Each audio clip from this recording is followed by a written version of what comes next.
Hello everyone, বুঝতে পারছি না হাসি মুখে ইন্ট্রো করার দরকার না দুঃখে। কারণ এত প্রবলেমে পড়ে গেছি, তার উপর ফোনটা আবার খারাপ হয়ে গেছে। মানে মানুষের সবাই পুজোর শপিং করছে, যে পুজো সেই কারণে শপিং করছে, আর আমি ফোনের পেছনে টাকা ঢেলে যাচ্ছি, একবার এই ফোন একবার ওই ফোন। এবার তো ভেবেছিলাম ফোনটা ঠিকই করবো না, তারপরে অনেক দিন হয়ে গেছে, প্রায় 15-20 দিন পর গিয়ে ফোনটা ঠিক করে নিয়ে আসলাম। তারপর চলে গেলাম একটু আকাশের জন্য কেনাকাটি করতে। আর হাবড়া বাজারে প্রায় অনেকটাই ভিড়, আর সব জিনিসপত্র নিয়ে কেনাকাটি করে যাচ্ছি বাড়িতে। মানে দুঃখের কথা আর কি বলবো।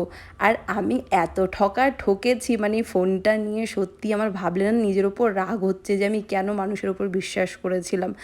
আর মাকে বলার পর মার মুখের রিয়াকশান দেখলে মানে মাও শকড যে মানুষকে বিশ্বাস করা এতটাই, কি বলবো, মানে কাউকে বিশ্বাস করা যাবে না।